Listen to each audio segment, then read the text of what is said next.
Hey guys, Dr. Clayton Roach here, coming at you from Adjusting Attitudes. In the last video, we touched base on capacity blockages and discussed the first two capacity blockages, which is a difference in philosophy and your marketing. Now, just to review, capacity blockages are the things in your practices that are not going to allow you to break through a certain plateau. We all get to a certain level and we're like, man, I can't get any further. Something's stopping me from growing to the next level. And that's what I call capacity blockages. So here are the next two. The next one we're going to talk about is your front desk. Now, I'm sure some of you have busy practices that once you look at your front desk, you see that your front desk is far too busy than what it should be. Now, when patients come in and they see a front desk that's busy, that can be a great thing, because if you've ever gone to a restaurant and you see that there's a lineup outside, you know they're serving good food and they're doing something good. But there's a difference in looking busy and actually being busy, where your staff is stressing over things and they're not, they're busy to the point where they're not doing certain things well, or they're missing certain things.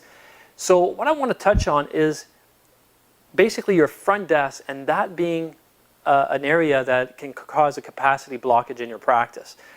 One of the first things you have to realize is that the more people that have to stop by at your front desk to pay and book appointments, the less interaction your staff is going to be able to have with that patient. So here's a perfect example. You have a practice that is not doing any prepaid plans and nobody is pre-booked.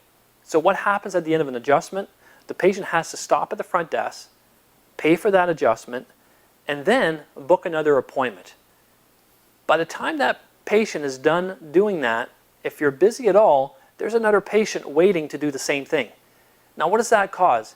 It causes your staff to be constantly being busy, just being busy. And what happens, your staff then doesn't have the time to have that interaction with that patient and ask the patient how their adjustment was, how their health is going, and talk about stuff that matters. Because remember, patients will not remember what you did, but they'll remember how you made them feel. And we play a role in that as chiropractors, but your front desk definitely plays a role in that as well. So if your patients are getting an adjustment, paying, booking an appointment, and leaving, and there isn't that communication with that front desk, that feeling of belonging, this is quickly going to create a capacity blockage in your practice.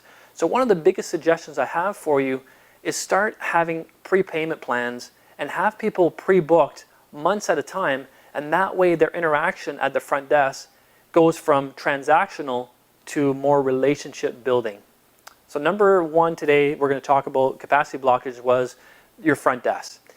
The other one is going to be technique. So there are certain techniques in chiropractic, and we always joke around, there's as many different techniques as there are chiropractors out there. There are certain techniques that are known to take longer to perform. Now, I have nothing against that, but we have to make sure that we become very efficient regardless of the technique. Because if this technique is having you stuck with a patient one-on-one for 10 to 15 minutes, then the maximum amount of patients you're going to be able to see in an hour is going to be 4 to 6 patients in an hour, 1 per 15 minutes. So we have to be careful of the techniques we choose, and then we have to be very diligent in being very efficient with that technique that we do choose, in order to maximize the time that we're with our patient and being able to see as many patients as we can to deliver the message to as many people as we want.